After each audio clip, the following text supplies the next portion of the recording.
467 benepisyaryo ng SLP ng DSWD sa lalawigan ng Sultan Kudarat. 500 pamilyang lumad nakatanggap ng tulong mula sa mga riders. At Sultan Kudarat Governor Manguda Dato at Representative sa Kaluran Abdurrajak bumisita sa Senado. Yan ang ulo ng mga balita sa Sultan Kudarat Headliners.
Magandang araw, lalawigan ng Sultan Kudarat. Narito na ang mga pangunahing balita sa Sultan Kudarat Headliners ngayong Mayo 17, taon 2024. 467 benepisyaryo ng SLP ng DSWD sa lalawigan ng Sultan Kudarat. Narito ang ulat.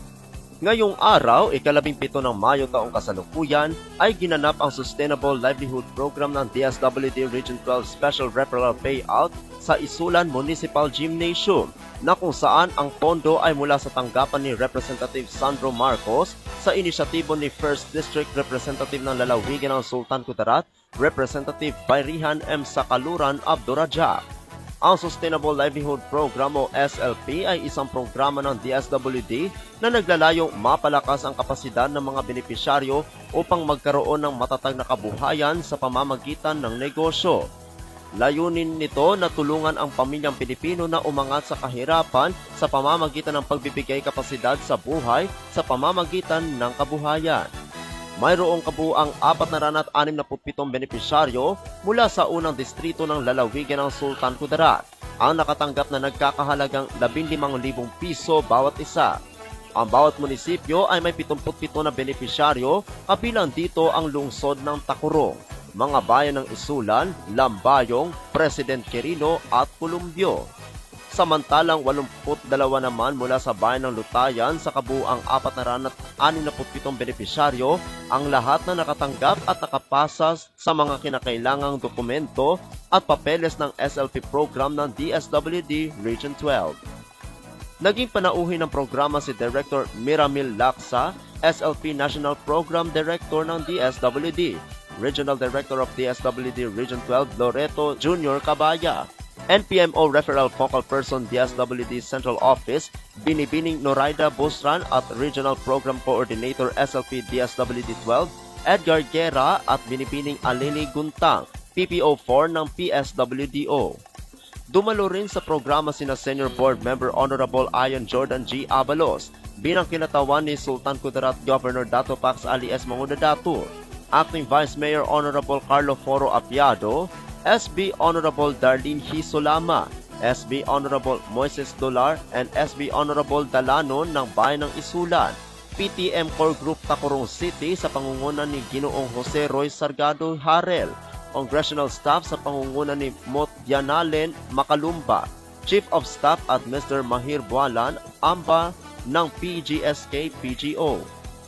Matagumpay na nagtapos ang programa at kitang-kita sa mga mata ng mga benepisyaryo ang galak, saya at pasasalamat sa kanilang perang natanggap upang magamit sa kanilang mga negosyo at bilang pandagdag puhunan.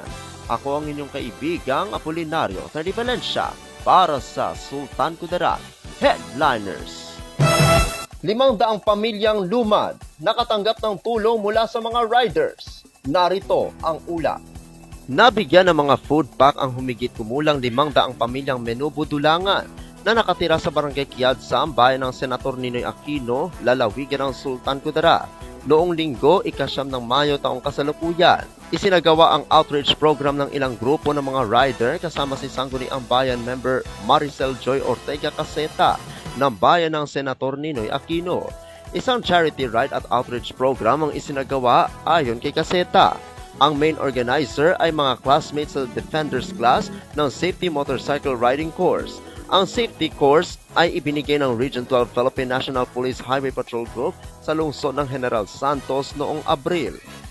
Mahilig mamasyal na nakamotorsiklo ang gamit, pero gusto rin ng grupo na nakakatulong sa mga nangangailangan, lalo na sa mga kababayan na naapektuhan ng El Nino. Dagdag pa ni SB member Caseta, naglalaman ang bawat food pack ng bigas, delata, noodles at itlog. Nagparaffle din ng cash prize ang mga rider at nagparaffle ng isang kabayo si SB member Caseta. Ang barangay tanod na si Sadem Bandala ang maswerteng nanalo ng kabayo. Nagbigay naman ng libreng gupit ang ilang kasapi ng Sinag, ang organisasyon ng mga LGBTQIA+ sa bayan ng Senator Ninoy Aquino. Sa sitio Mantil, isinagawa ang outreach program at dinaluhan nito ng mga naninirahan sa sitio at ng 6 pang sitio Basulan, Dongdong, Kiluding, Lagtud, Sakuling at Tibugawin. Malaking tulong ang outreach sa kanila ayon pa ni Punong Barangay Sherwin National ng Barangay Kiadsam. Ayon pa sa kanya, alam nilang lahat na hindi malaki ang budget ng mga barangay, kaya nakakatuwa na may mga pribadong individual na handang tumulong sa kanila, lalo na sa mga kabarangay niyang Menubo, Dulangan. Maliban sa Defenders Class, sumuporta din sa aktibidad ang Patronus Class at iba pang graduate ng safety course, ang Riders Group na Kumot Gensan at ang Honda Flagship Store sa lungsod ng General Santos at Lemlunay Resort sa bayan ng Maasim, lalawigan ng Sarangani. Ito ang pinakaunang charity ride ng kanyang mga classmate at dahil matagumpay, balak pa ulit magsagawa pa ng charity ride sa iba't ibang bahagi ng Region 12 ayon pa ni SB member Caseta. Ako ang inyong kaibigang Apolinario Valencia para sa Sultan Kudarat Headliners. Para sa uling balita, Sultan Kudarat Governor Mangudadato at Representative sa Kaluran Abdurrajak bumisita sa Senado. Narito ang ulat. Sa Facebook page ni Sultan Kudarat 1st District Representative Bayrihan M. Sakaluran Abdurrajak noong 15 ng Mayo taong kasalukuyan na bumisita sila sa Senado ni Sultan Kudarat Governor Dato Pax Ali S. Mangudadato para ilakad ang 4 na House Bill sa pasado na sa ika-3 at huling pagbasa sa Kongreso. Ito ay ang House Bill number 10181, ang pagpapatayo ng College of Medicine sa Sultan Kudarat State University sa lungsod ng Tacurong at paglaan ng pundo dito. House Bill number 1092, ang pagpapatayo ng Technical Education and Skills Development Authority o TESDA Training at Assessment Center sa bayan ng Isulan at paglalaan ng pundo rin dito. House Bill number 8940, ang pagdeklara sa bayan ng Columbio ng lalawigan ng Sultan Kudarat bilang Tourism Development Area at pagkakaroon din ng pondo dito. Ang House Bill number 8920, ang pagkakaroon ng libingan para sa mga namatay na Muslim na ayon sa paniniwala ng Islam at ilan pang dahilan. Mainit naman silang tinanggap ng mga senado sa kanilang pagbisita at nangako naman ang mga senador na malapit sa kanila na tutugunan ito para maging isang ganap na batas at magsimula na ipatupad. Umasa naman sina Governor Mangudadato at Representative sa Kaluran Abdurrajak na sana maisabatas ito sa lalong madaling panahon. Ako ang inyong kaibigang Apolinario Valencia para sa Sultan Kudarat Headliners.